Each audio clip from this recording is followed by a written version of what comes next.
마가복음 7장 1절에서부터 23절까지 제가 읽고 성도님들이 읽고 23절을 함께 합독하도록 하겠습니다. 마가복음 7장 1절입니다.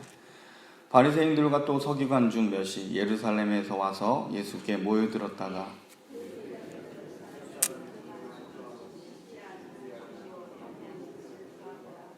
바리새인들과 모든 유대인들은 장로들의 전통을 지켜 손을 잘 씻지 않고서는 음식을 먹지 아니하여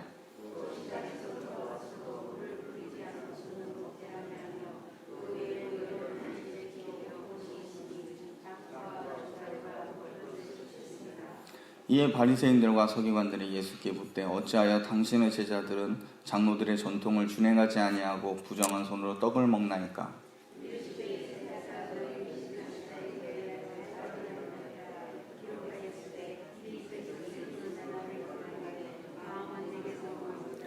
사람의 계명으로 교훈을 삼아 가르치니 나를 헛되이 경배하는도다 하였느니라. 또 이르시되 너희가 너희 전통을 지키려고 하나님의 계명을 잘 버리는도다.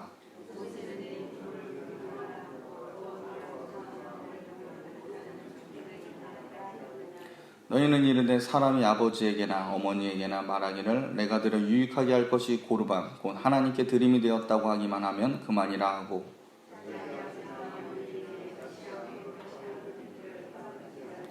너희가 전한 전통으로 하나님의 말씀을 폐하며 또 이같이 일을 많이 행하느니라 하시고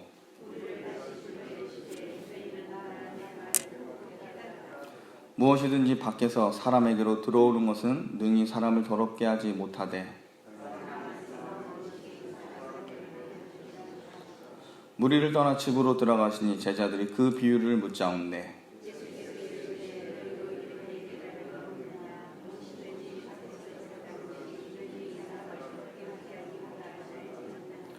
이는 마음으로 들어가지 아니하고 배로 들어가 뒤로 나감이라. 이러므로 모든 음식물을 깨끗하다 하시니라.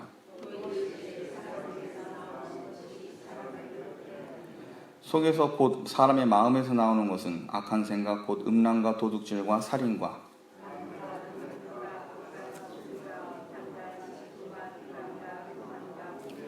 함께 읽겠습니다. 이 모든 악한 것이 다 속에서 나와서 사람을 더럽게 하느니라. 아멘. 예수님께서 갈릴리 사역을 성공적으로 진행하고 계셨습니다. 반면 예수님을 반대하는 자들도 점점 나타나기 시작하였고 또 예수님을 집요하게 따라다니면서 트집을 잡고 도전하는 일들이 시작됩니다. 오늘 본문 7장 1절을 보면 예수님을 감시하기 위해 예루살렘의 종교 지도자들이 얼마나 열심히 애를 썼는지 보게 됩니다. 마가복음 7장 1절 말씀 우리 한 목소리 읽어보겠습니다. 7장 1절입니다. 같이 읽겠습니다. 시작. 바리새인들과 또 서기관 중 몇이 예루살렘에서 와서 예수께 모여들었다가 1절에 보면 바리새인들과 또 서기관 중 몇이 예루살렘에서 왔다라고 되어 있습니다. 예루살렘의 종교 지도자들이 예수님께서 사역하고 계시고 있는 이 갈릴리 북부 지역까지 사람을 보낸 겁니다. 예수님을 감시하는 이 행태는 예수님께서 공생의 초기 사역부터 시작되어 왔습니다. 마가복음 3장 22절에 이렇게 기록되어 있습니다. 예루살렘에서 내려온 서기관들은 그가 바엘세불이 집혔다 하며 또 귀신의 왕을 힘입어 귀신을 쫓아낸다 하니 라고 되어 있습니다. 예루살렘에서 내려온 서기관들이 예수님의 사역을 폄하해서 예수님께서 귀신을 쫓는 이 사역이 바알세불을 통해서 이루어진 것이라고 헛소문을 퍼뜨린 겁니다. 자, 당시 예루살렘은 하나님의 성전이 있는 곳이고 이스라엘의 종교 중심지입니다.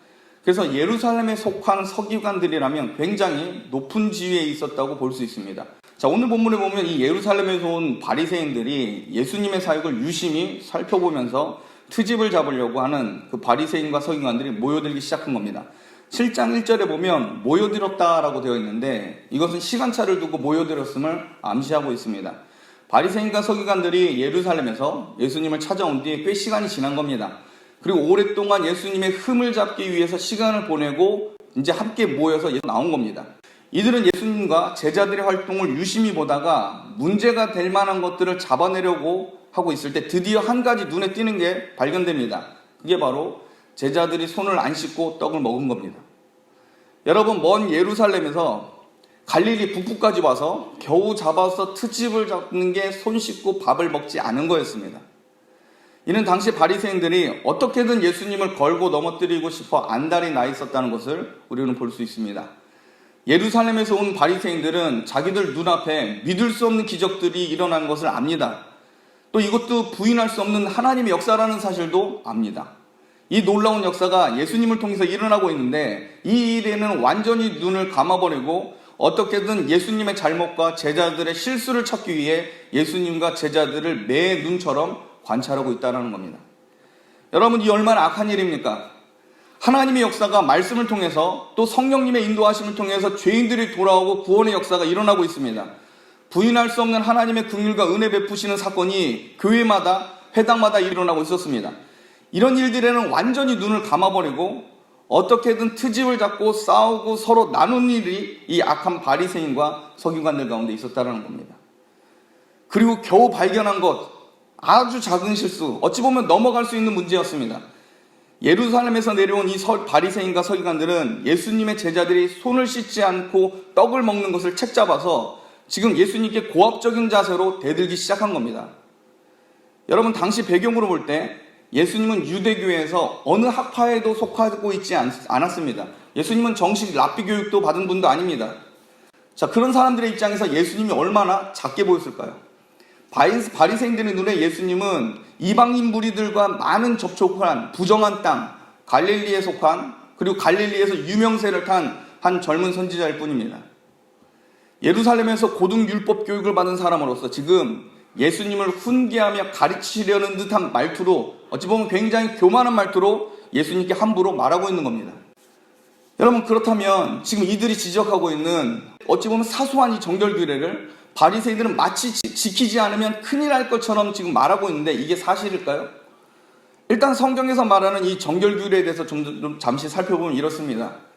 이스라엘에게 있어서 위생적으로 불결한 상태를 종교적으로 부정한 것으로 여기게 된 시작은 출애굽 당시 모세를 통해서 가르쳐지게 됩니다. 모세 오경을 보면, 특별히 레위기와 민수기를 보면 월경하는 여인과 시체를 만지는 것, 또 문둥병자를 만지는 것, 이런 거 관련돼서 정결규례가 제시가 됩니다. 그런데 성경 어디를 봐도 떡을 먹을 때 손을 씻어야 된다는 관습은 전혀 나오지 않습니다. 성경에도 없는 얘기를 하고 있는 겁니다. 이런 관습은 모세 율법에도 전혀 언급되고 있지 않습니다. 떡을 먹을 때 손을 씻는 것과 같은 이 관습은 어디에서 왔을까요? 이것은 어디서부터 시작되었는지 출처도 정확하지가 않습니다. 대략 짐작할 수 있는 것은 아마 제사장들의 규례에서 유래된 것으로만 봅니다. 제사장들이 하나님께 제사를 드릴 때 청결하게 씻어야 하는데 이런 규례를 지금 일반 백성들까지 확장하다가 그 과정 중에 손 씻고 식사하는 것까지 확대된 것으로 봅니다. 여러분, 성경에도 없는 정결규례를 가지고 자기들이 정한 법칙, 소위 장로들의 유전을 가지고 예수님과 제자 사이를 갈라놓습니다. 그리고 예수님 앞에 율법에 대해서 자기들이 완전한 듯 교만하게 말하고 있습니다. 예수님은 이들의 숨은 의도를 간파하시고 이사야 29장 13절 말씀을 인용하며 꾸짖기 시작합니다. 마가복음 7장 6절에서부터 8절까지 우리 한 목소리로 함께 읽겠습니다. 마가복음 7장 6절에서부터 8절까지 우리 한 목소리로 가시겠습니다. 시작. 이르시되 이사야가 너희 외식하는 자에 대하여 잘 예언하였도다. 기록하였으되 이 백성이 입술로는 나를 공경하되 마음은 내게서 멀도다. 사람의 계명으로 교훈을 삼아 가르치니 나를 헛되이 경배하는도다 하였느니라. 너희가 하나님의 계명은 버리고 사람의 전통을 지키느니라. 예루살렘에서 내려온 이 바리새인들은 대중 앞에서 예수님보다 자기들이 더 의롭다는 것을 뽐내기 위해 굉장히 애를 쓰고 있는 중입니다. 여러분, 이게 외식입니다. 바리새인들은 하나님의 이름을 빙자해서 자기를 높이는 자들입니다. 바리새인들은 경건을 이익의 재료로 삼아 다른 사람들 위로 올라가서 자기를 높이려고 하는 자들입니다. 이들의 외식함에 대해서 이미 구약시대에 이사야가 예언하였습니다. 바리새인은 입술로는 하나님을 존경한다고 떠들어댑니다. 그런데 그들에게 하나님은 수단입니다.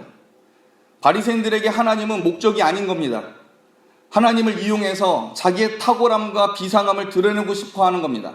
이 탐욕의 정신을 하나님의 이름으로, 율법의 이름으로, 각종 인간의 행위로 감추려고 하지만 그들의 썩은 마음은 결코 감출 수가 없는 겁니다. 여러분, 입술로는 하나님을 존경한다고 하지만 마음으로는 하나님과 상관이 없습니다. 입술로부터 나오는 소리는 사람들이 들을 수 있지만 여러분, 마음은 결코 다른 사람이 알 수 없는 영역입니다. 하나님은 성도의 입술에 나오는 소리를 들으시지만, 그러나 하나님은 은밀하게 감추어진 마음도 불꽃 같은 눈으로 보고 계신다는 사실을 여러분 아셔야 합니다. 어떤 누구도 하나님을 속일 수 없습니다. 사람은 속일 수 있어도 하나님은 결코 속일 수가 없습니다. 모든 사람은 하나님 앞에 정직하게 나가야 할 의무가 있습니다. 마지막 심판의 때 하나님 앞에 섰을 때에는 하나님의 압도하신 권위로 인해서 정직하지 않은 사람일지라도 어쩔 수 없이 속일 수 없는 그 하나님 앞에 모든 것을 직구할 날이 올 것입니다. 모든 사람은 자기 마음 가운데 두었고 감추어졌던 것들이 드러나는 날을 우리 성도들은 대비하셔야 합니다. 하나님은 우리의 말이 아니라 우리 마음속에 지울 수 없는 내용을 살피시고 판단하실 날이 옵니다. 예수님은 이 바리새인의 거짓된 경건에 속지 않으시고 그들의 의도대로 타협하지도 않으십니다. 오히려 그들을 꾸짖고 그들을 대적하면서 많은 사람들 앞에 그들을 망신시키십니다. 우리 예수님은 사람의 계명으로 하나님의 말씀을 대신하려고 하는 그들의 무서운 죄악을 낱낱이 드러내시고 정죄하십니다. 여러분, 성경에도 없는 내용을 가지고 사람들이 합의하여 선악을 판단하는 이 악한 일들을 중지해야 합니다. 손을 씻고 떡을 떼었다고 하여 하나님 앞에 부정한 자로 여기고 정죄하는 일은 없어야 한다는 겁니다.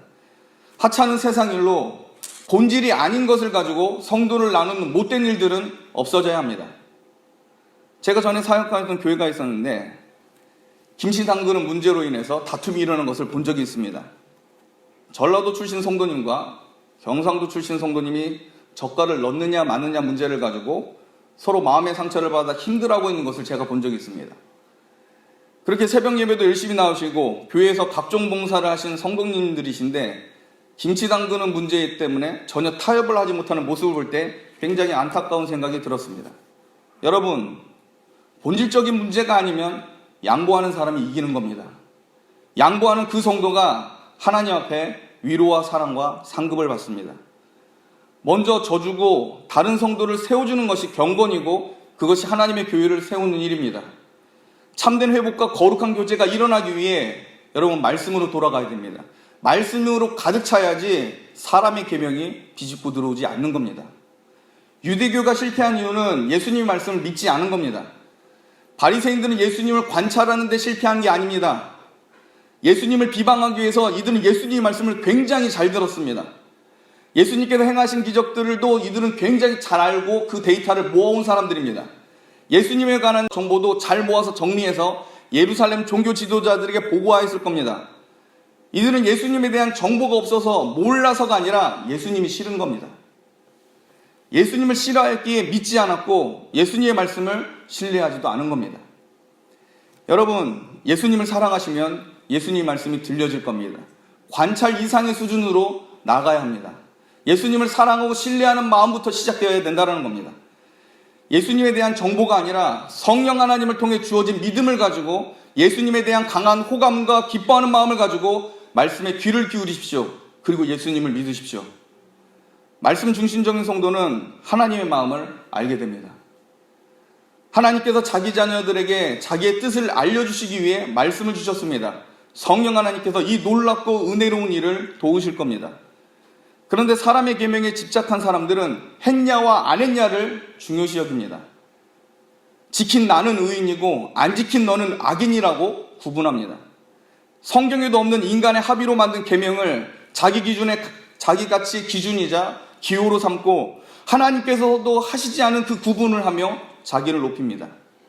여러분, 사람의 계명은 상대적 가치를 추구합니다. 그러나 하나님의 말씀은 절대적입니다. 사람의 계명은 그 사람의 절대적일 수는 있겠지만 이것은 스스로 속인 겁니다. 하나님 말씀 외에 절대적인 것은 없습니다. 자꾸 자기 생각과 자기 상식과 기호를 절대적으로 만들려고 해서는 안 됩니다. 사람의 계명을 절대화시키면 자기가 하나님이 되고 하나님의 이름을 빙자해서 다른 사람을 정죄하게 될 겁니다. 그리고 자기를 의인으로 여기는 오류를 자기도 모르게 무의식적으로 하게 될 겁니다. 여러분, 하나님 보시기에 인간 행위로만 본다면 대부분 도토리 키재기일 뿐입니다. 사람의 계명을 가지고 인간의 행위 가지고 하나님과 사람 앞에 자기를 주장할 만한 사람은 어떤 누구도 있을 수가 없습니다. 말씀을 마치겠습니다. 하나님의 계명은 내 마음을 다하고 목숨을 다하고 뜻을 다하여 주 너의 하나님을 사랑하고 내 이웃을 내 몸처럼 사랑하는 것으로 표현할 수 있습니다. 하나님을 사랑하고 이웃을 내 몸처럼 사랑하는 건 이것이 경건이고 하나님께서 우리에게 요구하시는 율법의 완성입니다. 예수님께서 이 일을 십자가에서 죽으심으로 완전케 하셨습니다. 여러분, 예루살렘에서 내려온 이 바리새인들은 마음에서부터 실패한 사람들입니다. 입술로는 하나님을 존경한다고 하지만 마음은 하나님과 전혀 상관이 없습니다. 그런데 예수님은 가장 먼저 언급하신 게 마음을 다하여입니다. 여러분, 마음을 다해야 목숨을 다하고 뜻을 다해서 하나님을 사랑할 수 있습니다. 하나님을 사랑하는 데 있어 마음을 다하지 않는데 어떻게 참된 경건을 이룰 수 있겠습니까? 하나님을 향하여 모든 마음을 다 드린다는 것은 분명 쉽지 않은 일입니다. 그러나 그것을 해야 합니다. 그게 먼저 시작되어야 됩니다. 예수님에 대한 호감과 사랑과 그분에 대한 존경과 경외심이 없으면 거기서부터 출발되지 않으면 바리새인처럼 됩니다. 마음을 다하는 것은 하나님에 대하여 기쁜 마음으로 모든 관심과 주의를 기울인다는 겁니다. 하나님을 위하여 모든 것을 기쁜 마음으로 하겠다는 의지가 일어나도록 준비되어야 합니다. 이것이 인간의 죄된 본성에서 출발하지 않고 성령 하나님께서 성도에게 이 놀라운 정서를 말씀을 통해 보양시켜 주십니다. 아직 하나님을 위하여 무엇을 어떻게 해야 할지 모르고 계신다면 일단 하나님을 향해서 마음을 다하는 법을 배우셔야 하고 훈련되어야 합니다. 기도와 말씀을 통해 일하시는 그 성령 하나님의 능력으로 마음을 다하도록 소원하셔야 합니다. 그러할 때 하나님은 여러분을 통해 선하고 좋은 일들을 계획하시고 이루실 겁니다. 이 놀라운 은혜의 역사가 여러분의 삶 가운데 충만하길 주님의 이름으로 축복합니다. 기도하겠습니다.